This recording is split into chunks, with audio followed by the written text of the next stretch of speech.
In the quiet, manicured streets of Willow Creek Estates, a suburban enclave where every lawn was trimmed to perfection and every mailbox bore the same shade of HOA-approved beige, Ethan Caldwell had carved out a small slice of rebellion. His pride and joy, a sleek black Harley-Davidson with chrome pipes that gleamed under the sun, sat proudly in his driveway. The motorcycle wasn't just a vehicle. It was an extension of Ethan's identity, a symbol of freedom in a neighborhood suffocated by rules. For years, he'd ridden it through the winding roads beyond the subdivision, its deep rumble a fleeting disruption to the sterile silence of Willow Creek. The neighbors, for the most part, didn't mind. Some even waved as he rolled by, admiring the machine's polished beauty. But not everyone shared their appreciation. At the helm of the Willow Creek Homeowners Association was Cynthia Hargrove, a woman whose name alone could make residents flinch. Cynthia, with her meticulously styled bob and a clipboard perpetually tucked under her arm, ruled the neighborhood like a monarch.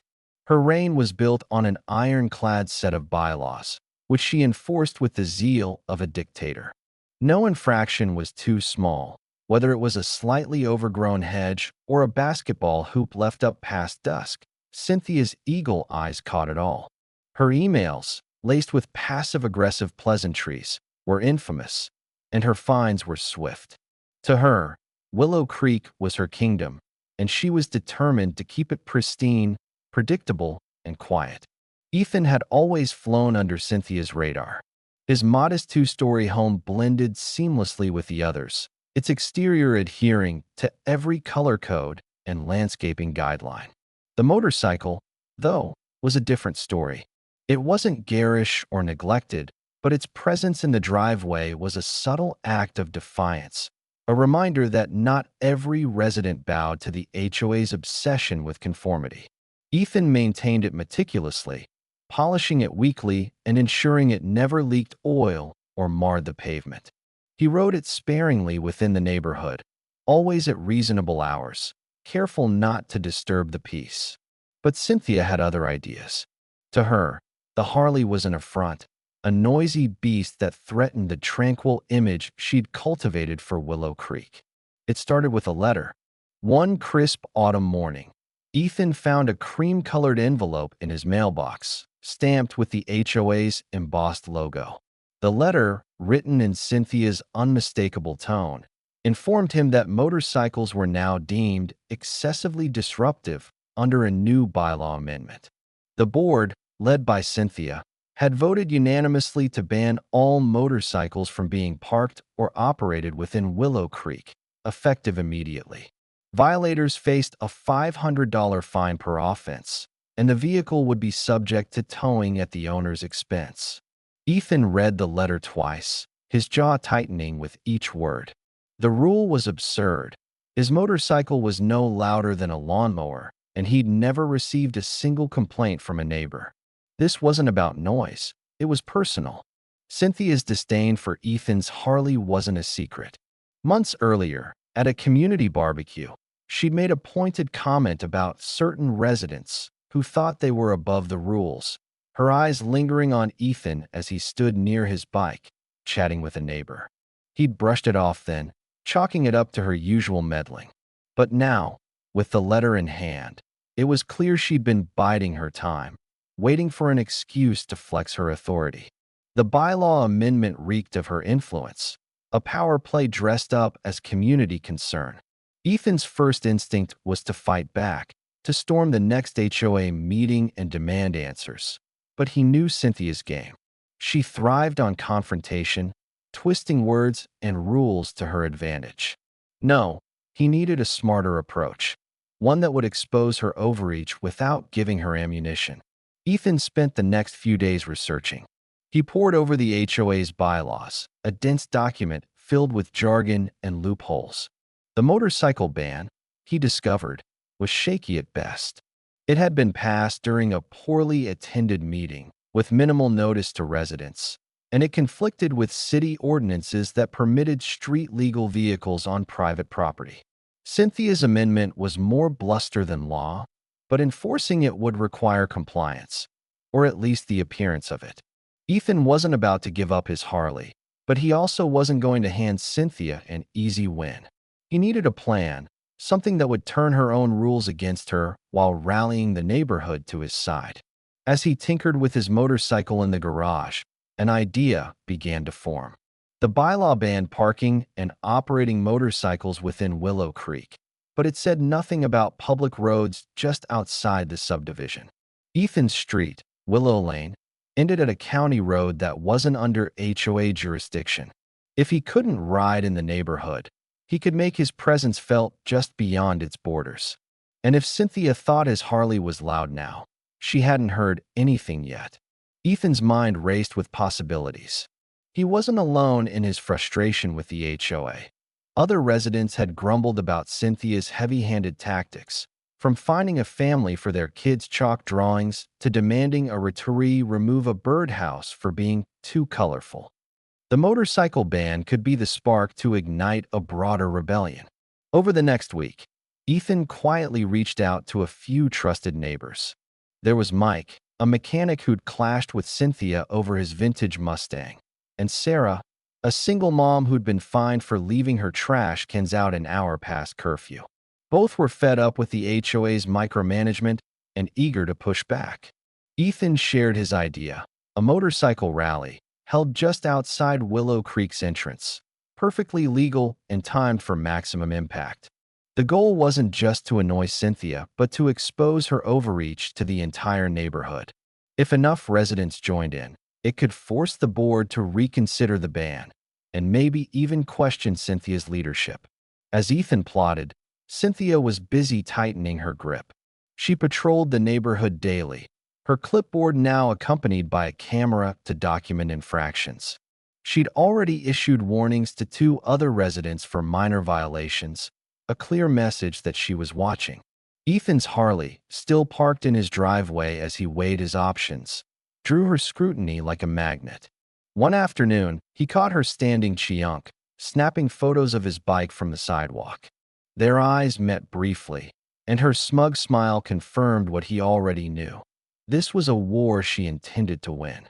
But Ethan was ready to fight back, and his weapon was a 600 cubic centimeters engine.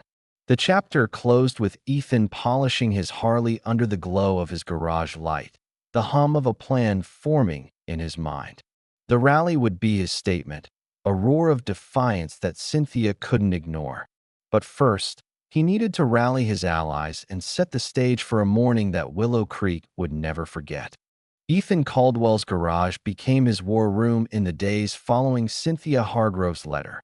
The Harley-Davidson, its chrome catching the dim light of a single bulb, stood as both muse and weapon. Ethan wasn't just fighting for his motorcycle.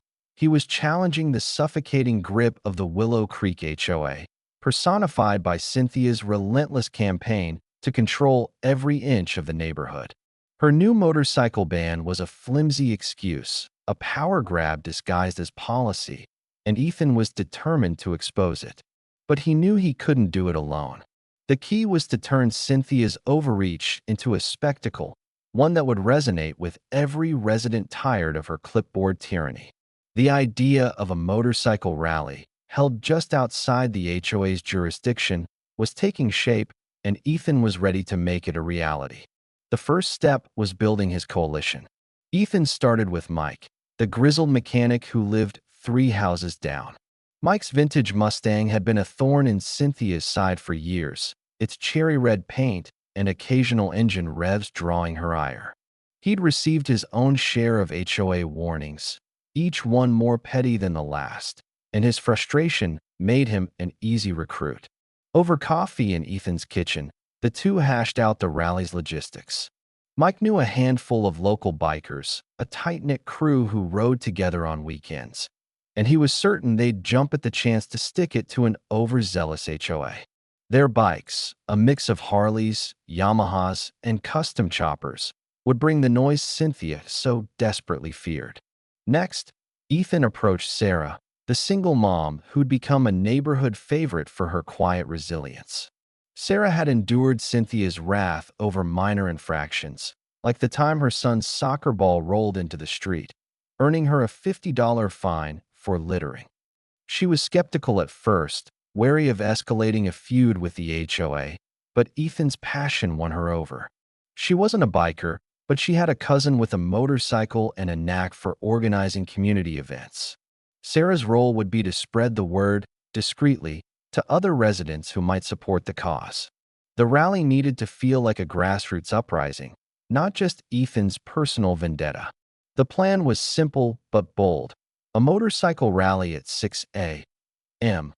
on a Saturday, staged on the county road just beyond Willow Creek's entrance. The timing was deliberate.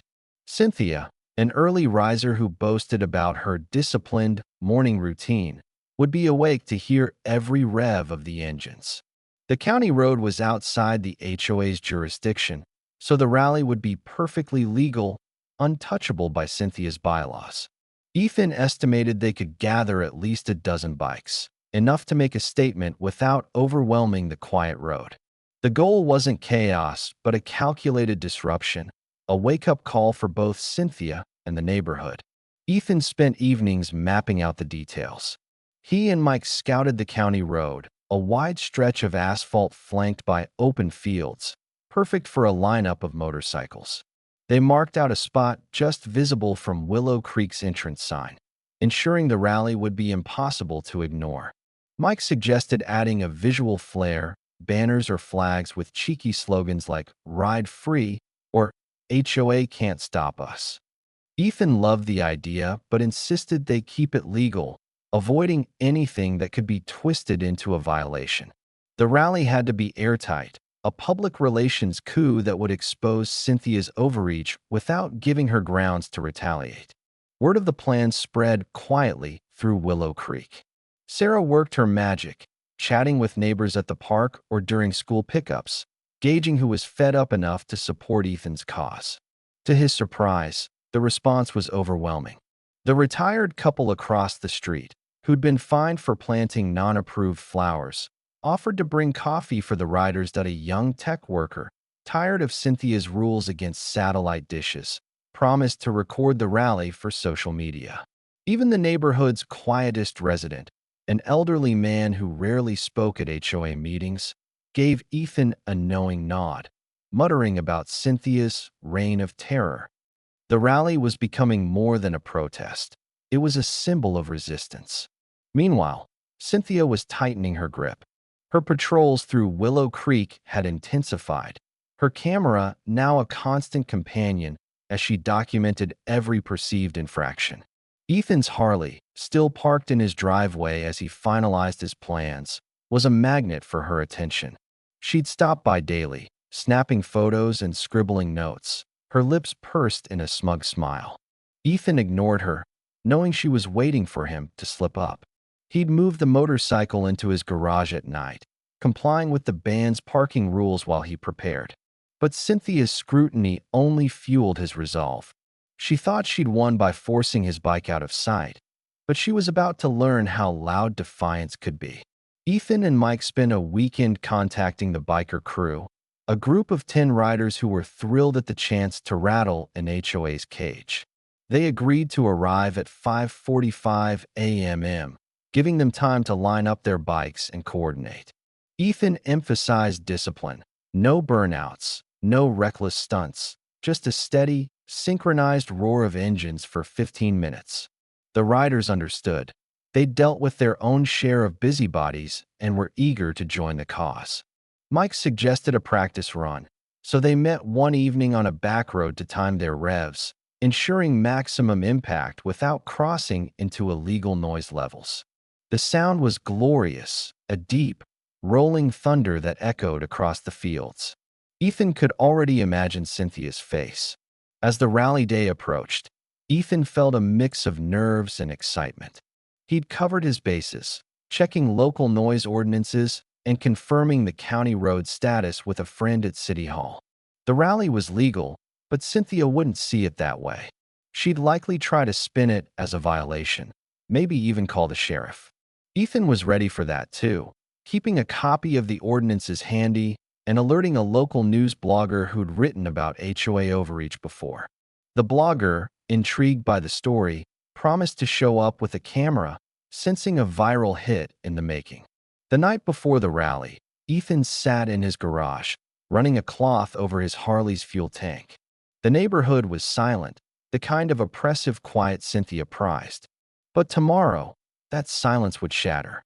The rally wasn't just about his motorcycle.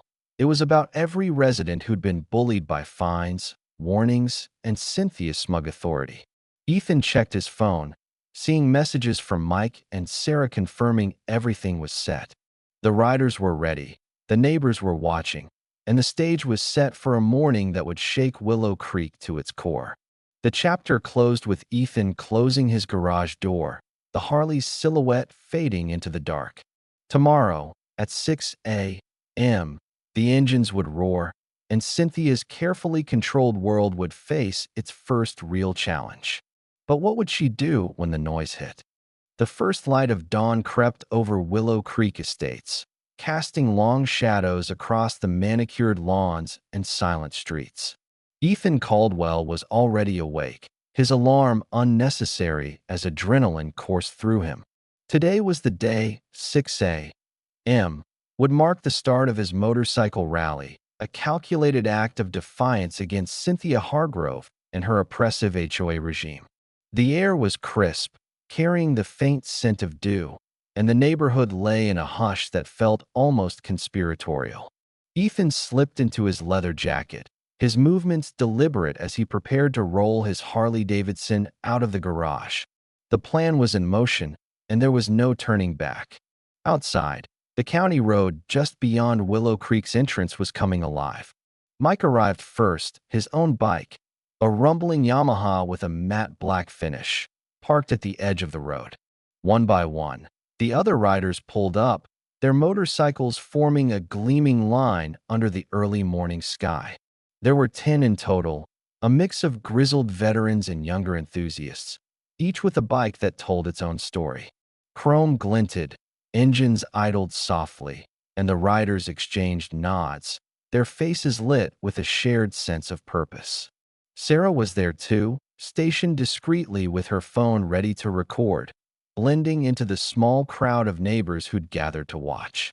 The retired couple from across the street stood with thermoses of coffee, passing cups to the riders, while the tech worker set up a tripod for his camera, ready to capture every moment. Ethan positioned his Harley at the center of the lineup, its polished pipes catching the first rays of sunlight. He glanced toward Willow Creek's entrance, where the HOA's pristine sign stood like a sentinel. Somewhere beyond it, Cynthia was likely sipping her morning coffee, oblivious to the storm about to break. The riders had rehearsed their routine, a synchronized revving of engines, loud enough to carry but carefully timed to stay within legal noise limits. Ethan had checked the county's ordinances twice, ensuring their 15-minute display would be untouchable. The local news blogger, a wiry man named Greg, arrived with his camera, his eyes gleaming with anticipation. He'd seen HOA battles before, but this one promised to be a spectacle. At exactly 6 a.m., Ethan gave the signal, a raised hand that silenced the idle chatter. The riders mounted their bikes, and with a collective nod, they fired up their engines. The sound was immediate and overwhelming, a deep, guttural roar that rolled across the fields and echoed into Willow Creek. Ethan twisted his throttle, his Harley's V-twin engine thundering in harmony with the others. The noise wasn't chaotic. It was a symphony, each bike contributing to a wave of sound that pulsed through the morning air. The ground seemed to vibrate, and the neighbors watching from the sidelines grinned, some covering their ears, but none turning away. Inside Willow Creek, the effect was instantaneous. Windows lit up as residents stirred, drawn by the unexpected cacophony. Ethan imagined Cynthia, her morning routine shattered, rushing to her window to see what was happening. The county road was just far enough to be outside her jurisdiction, but close enough for the sound to reach every corner of the subdivision. The riders kept their revs steady, following Ethan's lead as he varied the rhythm, short bursts followed by longer, deeper roars. Mike, grinning from his bike, added a flourish with his Yamaha's distinctive growl, while the others matched the tempo, creating a wall of sound that felt both defiant and triumphant. The rally wasn't just about noise. It was a visual statement, too. Mike had brought a banner, unfurled by two riders at the edge of the road, reading "Freedom to Ride." It was simple, bold, and impossible to miss. Greg, the blogger, moved along the lineup, his camera capturing the bikes, the banner, and the growing crowd of onlookers. Sarah's video, streaming live to a neighborhood group chat, was already racking up views, with residents commenting in real time, some shocked, others cheering. The tech workers' footage, uploaded to social media, tagged local news outlets, ensuring the rally would reach beyond Willow Creek's borders. As the minutes ticked by, Ethan kept an eye on his watch. The plan was to stop at 6:15 a.m., keeping the rally short enough to avoid any legal pushback, but long enough to make its point. He scanned the entrance, half expecting Cynthia to appear, clipboard in hand, ready to issue threats. She didn't, but he knew she was watching. The thought fueled his resolve, and he gave his Harley one last rev, the sound peaking in a glorious crescendo before he signaled the riders to ease off. One by one, the engines quieted, leaving a ringing silence in their wake. The riders dismounted, high-fiving and laughing, while the neighbors applauded, their excitement palpable. Greg approached Ethan, already editing clips on his phone, muttering about how this could blow up online. But the rally's impact was just beginning. As Ethan and the others packed up, a sheriff's cruiser rolled up, its lights off, but its presence unmistakable. The deputy, a middle-aged man with a bored expression, stepped out and approached Ethan. He'd been expecting this, Cynthia's first countermove. The deputy explained he'd received a noise complaint, but quickly confirmed the rally was on public land, well within legal limits. Ethan handed over his printed copy of the county ordinances, and the deputy, after a cursory glance, nodded and drove off. It was a small victory, but it confirmed Ethan's preparation had paid off. Cynthia's attempt to shut them down had failed before it could even start. As the riders dispersed, Ethan lingered, his Harley still parked on the county road. Sarah showed him her phone, where the group chat was exploding with support. Residents who'd never spoken up at HOA meetings were sharing stories of Cynthia's overreach, fines for holiday decorations, warnings for unapproved mailboxes, even a threat to tow a teenager's skateboard. The rally had struck a nerve, uniting the neighborhood in a way Ethan hadn't anticipated. Greg's video was already trending locally, with comments calling Cynthia a suburban dictator. Ethan felt a surge of pride, but also a twinge of caution. Cynthia wouldn't take this lying down. Back in Willow Creek, Cynthia was indeed plotting. From her living room window, she'd watched the rally unfold, her face a mask of fury. The noise had rattled her carefully curated world, and the sight of neighbors cheering made it worse. She'd called the sheriff, expecting swift action, only to learn the rally was legal. Now, she was rifling through the HOA bylaws, searching for any rule she could twist to retaliate. Ethan's Harley, still technically in his garage, was her target, but she needed something bigger, a way to reassert her authority and crush this rebellion before it spread. Ethan rode home, his Harley's engine purring softly as he pulled into his driveway. The rally had been a success, but the war was far from over. Cynthia's next move would come soon, and he needed to be ready. As he closed his garage door, the neighborhood settled back into its deceptive calm, but the air felt charged, like the moment before a storm. The morning after the motorcycle rally, Willow Creek Estates buzzed with a restless energy. Ethan Caldwell's calculated act of defiance had sent ripples through the neighborhood, stirring whispers of rebellion among residents long cowed by the HOA's iron rule. Social media was alight with clips of the 6 a.m. roar, the line of gleaming motorcycles, and the bold "Freedom to Ride" banner. The local news blogger, Greg, had posted his footage, and it was gaining traction, with comments piling up from across the county. Neighbors who'd watched from the sidelines were now openly sharing their own HOA grievances, from petty fines to absurd landscaping demands. Ethan's rally had done more than annoy Cynthia Hargrove. It had exposed her as a common enemy. But Ethan knew better than to celebrate too soon.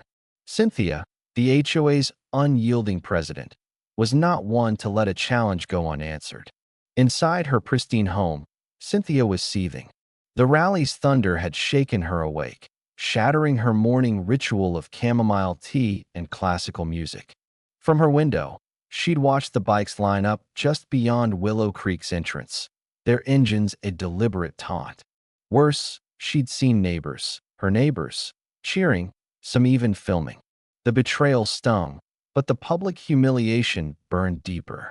Her call to the sheriff had been a bust, the deputy's dismissal confirming the rally's legality.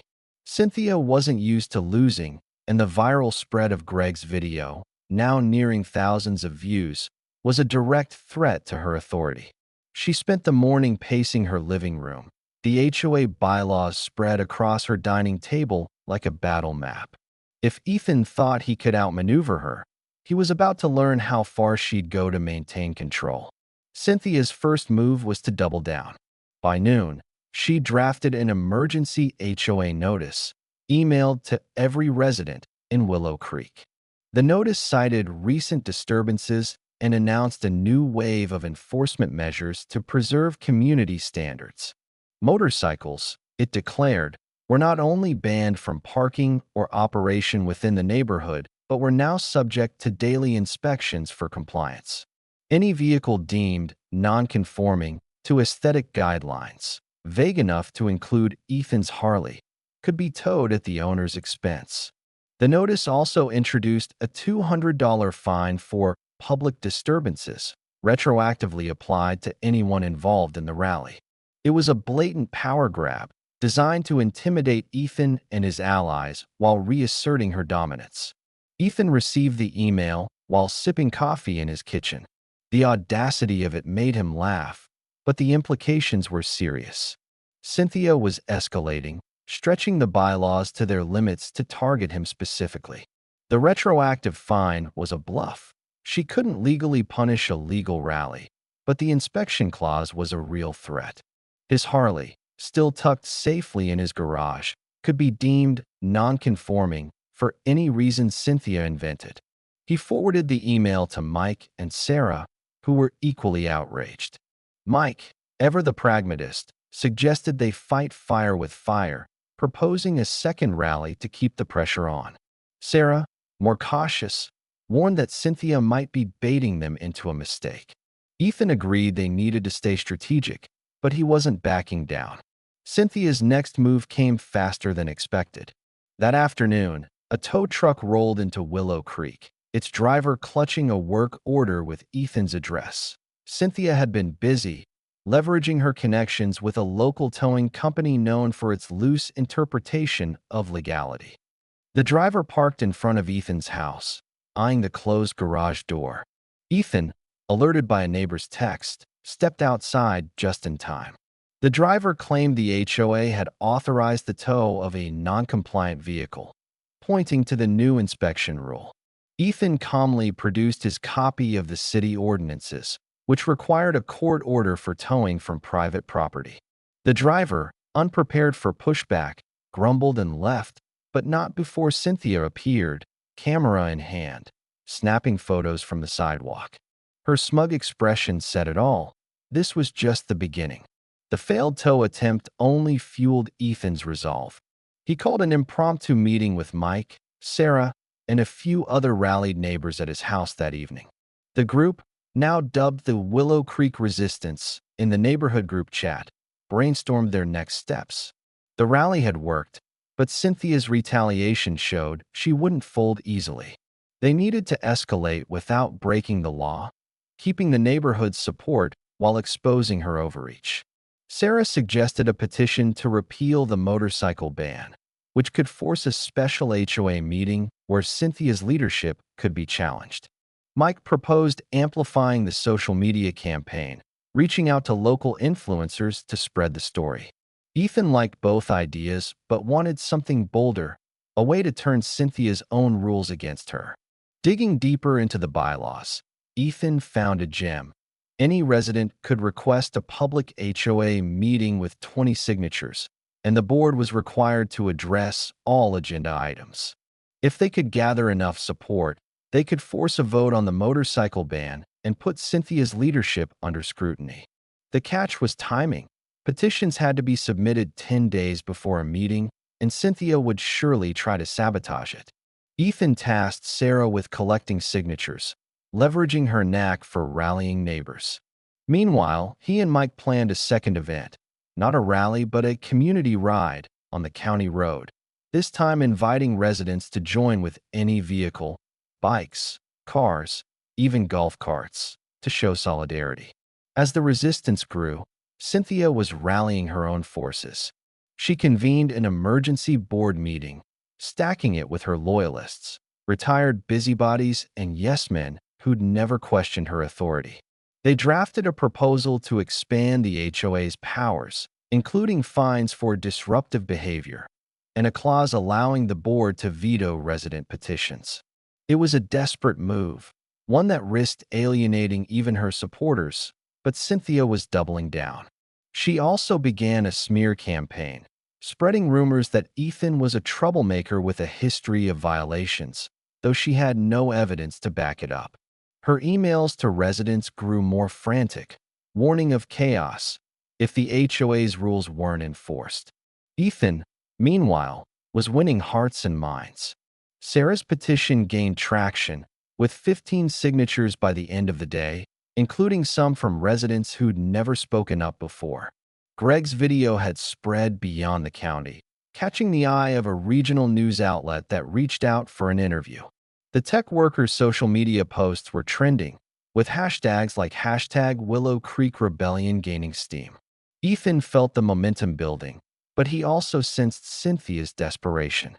She was cornered, and a cornered opponent was dangerous. He kept his Harley in the garage, knowing she'd pounce on any misstep. The chapter closed with Ethan standing on his porch, watching the sunset over Willow Creek. The petition was nearly complete, the community ride was set for the weekend, and the neighborhood was alive with a defiance he hadn't seen before. But Cynthia's tow truck stunt was a warning. She was willing to play dirty. As the stars emerged, Ethan knew the next move would be critical, and the battle for Willow Creek was about to get uglier. The weekend arrived in Willow Creek Estates with an electric undercurrent, as if the neighborhood itself sensed the brewing showdown. Ethan Caldwell's motorcycle rally had ignited a spark, and the flames of resistance were spreading. The viral video of the 6 a.m. roar, now nearing tens of thousands of views, had turned Willow Creek into a local sensation, with online forums buzzing about the suburban rebellion against Cynthia Hargrove's HOA tyranny. Ethan's inbox was flooded with messages of support, some from strangers as far as the next county, cheering his stand against overreach. But he knew the fight was far from won. Cynthia's failed tow attempt and her draconian new rules had only hardened her resolve, and Ethan's next move, a community ride on the county road, needed to be flawless to keep the momentum. The community ride was a deliberate escalation, designed to show Cynthia that the neighborhood wasn't just Ethan's battleground, but a united front. Unlike the motorcycle rally, this event invited every resident to join with any vehicle, cars, bikes, golf carts, even bicycles, forming a parade of solidarity just outside Willow Creek's entrance. Ethan, Mike, and Sarah had spent days planning, ensuring every detail was legal and impossible for Cynthia to counter. The county road remained their safe haven, outside the HOA's jurisdiction, and Ethan had double-checked with his City Hall contact to confirm no permits were needed for a peaceful gathering. The ride was set for Saturday morning, timed again for 6 a.m., to catch Cynthia at her most vulnerable. Sarah's petition to repeal the motorcycle ban was gaining steam, now boasting 25 signatures, more than enough to force a special HOA meeting. She'd worked tirelessly, knocking on doors and leveraging the neighborhood group chat to rally support. Residents who'd once ducked Cynthia's gaze were now emboldened, sharing stories of her petty fines and power trips. The retired couple across the street, who'd been slapped with a $100 fine for their unauthorized rose bushes, signed with gusto. The young tech worker, whose viral posts were amplifying the cause, added his name and promised to livestream the ride. Even the quiet elderly man, who'd once called Cynthia a suburban dictator, contributed a shaky signature, his eyes glinting with defiance. On the morning of the ride, the county road came alive with a motley procession. Ethan led the charge on his Harley, its low rumble joined by Mike's Yamaha and 3 other motorcycles from their biker crew. Behind them rolled a colorful array of vehicles, Sarah's minivan, decorated with a hand-painted Freedom to Live sign, the retired couple's golf cart, festooned with streamers, and a dozen cars driven by neighbors, their horns honking in rhythm. A group of kids pedaled bicycles, waving homemade flags, while the tech worker darted around with his camera, capturing the scene. Greg, the news blogger, was back, his lens trained on the growing crowd. The atmosphere was festive, almost jubilant, but beneath it lay a steely resolve to show Cynthia her reign was crumbling. As the vehicles lined up, their engines and horns created a cacophony that carried into Willow Creek. Ethan kept the pace slow, leading the parade in a loop along the county road, just visible from the subdivision's entrance. The noise wasn't as thunderous as the motorcycle rally, but its diversity, car horns, bike bells, and the occasional rev of a motorcycle, made it impossible to ignore. Windows lit up across Willow Creek as residents peered out, some joining the crowd on foot, drawn by the spectacle. The group chat exploded with live updates, and the tech workers' stream hit hundreds of viewers within minutes. Comments poured in, calling the ride a masterpiece of petty and urging Ethan to keep fighting. Cynthia, predictably, was apoplectic. From her bedroom window, she watched the parade unfold, her face a mask of rage. The sight of her neighbors, people she'd fined, lectured, and controlled, joining Ethan's cause was a personal affront. She'd spent the week rallying her bored loyalists, pushing through her expanded rules, and planning to squash the petition at the upcoming meeting. But the community ride was a direct challenge, a public mockery she couldn't silence. She grabbed her phone, dialing the sheriff again, but the deputy's response was the same. The county road was outside her control, and no laws were being broken. Frustrated, she turned to her next weapon, the HOA's legal counsel, a pricey attorney she'd hired with association funds to intimidate residents. Cynthia's attorney drafted a cease and desist letter, emailed to Ethan by mid-morning. It accused him of inciting unrest and violating the HOA's new disruptive behavior clause, demanding he cancel any further events or face legal action. The letter was pure bluster, citing no specific laws and ignoring the county road status. Ethan, unfazed, forwarded it to a lawyer friend who confirmed it was toothless. The ride continued, looping for 30 minutes before dispersing, leaving the county road quiet but the neighborhood forever changed. Residents lingered, chatting and laughing, their fear of Cynthia replaced by a newfound camaraderie. The ride's impact was immediate. Greg's footage, uploaded by noon, went viral, racking up views and shares across social media. A local TV station picked up the story, scheduling an interview with Ethan for Monday. The petition, now at 30 signatures, was formally submitted, forcing the HOA to schedule a special meeting in a week. Sarah's group chat became a hub of strategy, with residents proposing new board candidates to challenge Cynthia's loyalists. Mike suggested nominating Ethan, though he demurred, preferring to stay the rebellion's spark rather than its leader. The tech workers' livestream had caught the eye of a national HOA reform advocate who reached out to offer support, hinting at broader exposure. But Cynthia wasn't done. She spent the afternoon crafting a counteroffensive, emailing residents a scathing rebuke of the disorderly conduct and announcing an emergency compliance sweep to root out violations. Her patrols doubled, her camera snapping at every perceived infraction: bicycles left on lawns, unapproved porch decorations, even a child's stray toy. She targeted Ethan's allies, issuing warnings to Mike for his Mustang's excessive shine and Sarah for a cluttered mailbox. It was a desperate bid to reassert control, but it only alienated more residents, who shared her notices in the group chat with mocking emojis. Ethan, back in his garage, polished his Harley with a quiet satisfaction. The community ride had united Willow Creek in a way he hadn't dared hope, but Cynthia's escalation meant the fight was entering its final stage. The special meeting loomed, a chance to repeal the motorcycle ban and challenge her leadership. But Ethan knew she'd come armed with every trick in her playbook. As he wiped down his bike's chrome, he began to plan, knowing the next week would decide Willow Creek's future. The chapter closed with Ethan standing in his driveway, the setting sun casting his Harley's shadow across the pavement.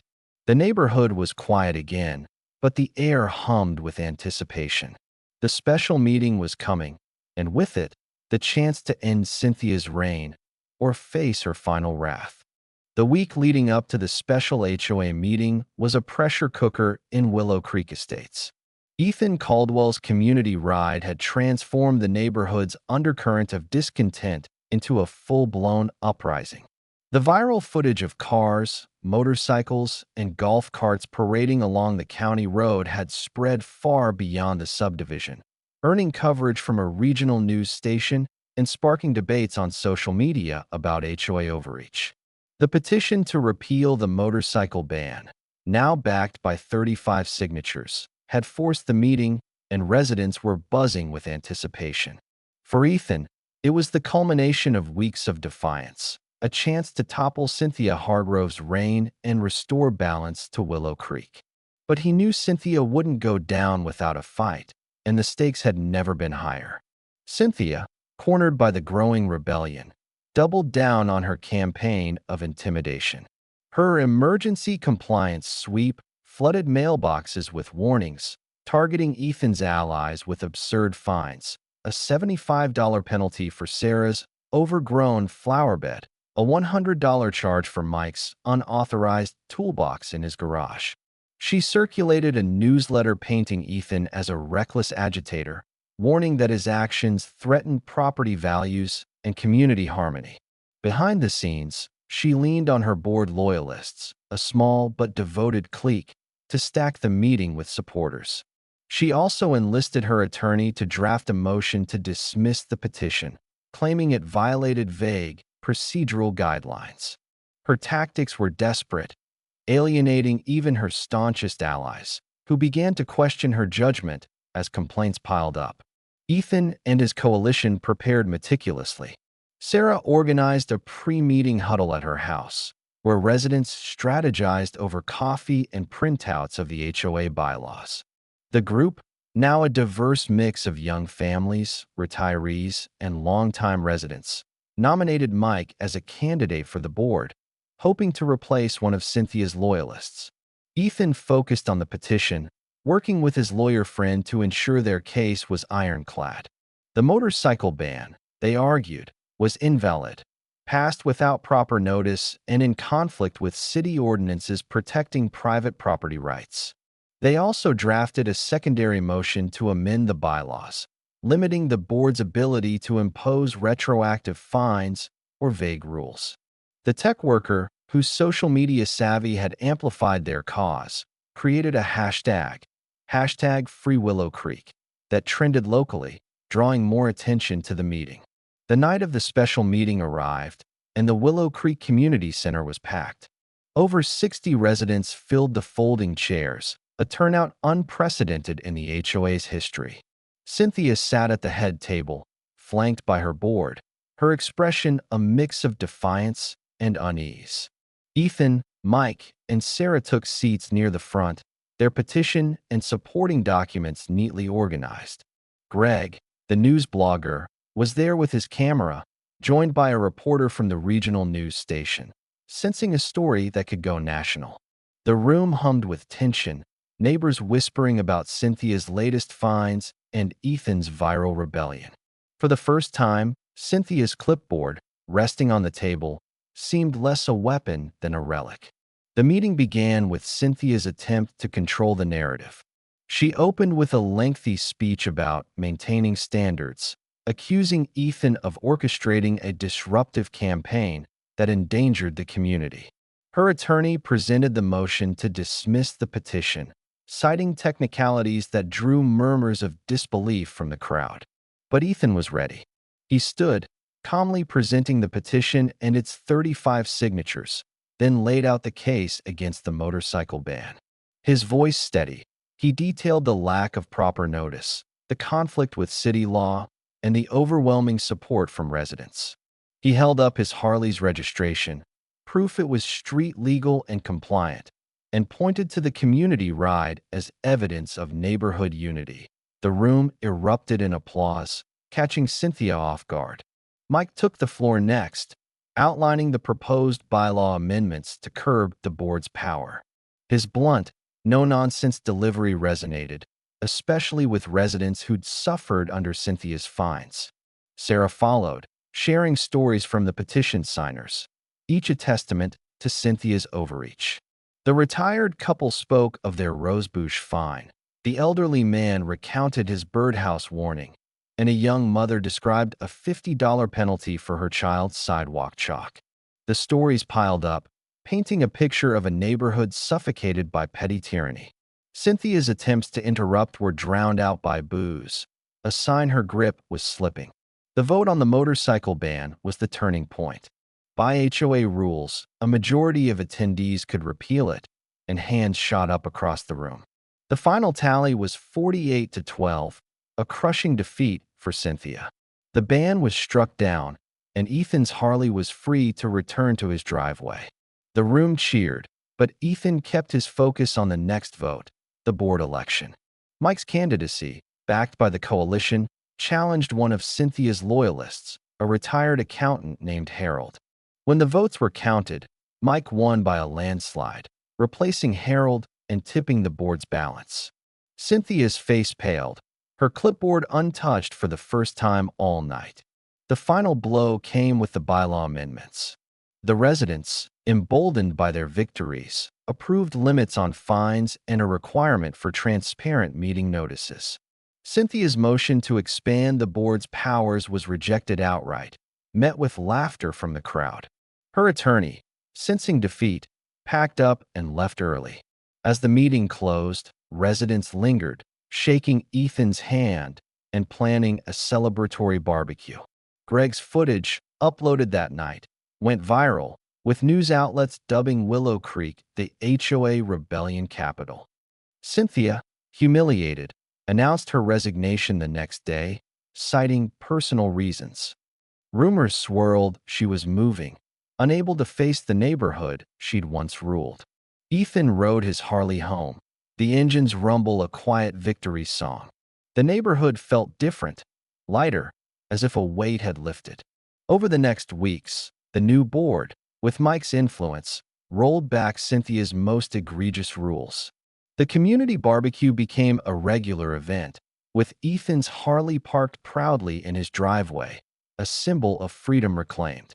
Social media hailed him as a hero, and the hashtag #FreeWillowCreek hashtag inspired other neighborhoods to challenge their HOAs.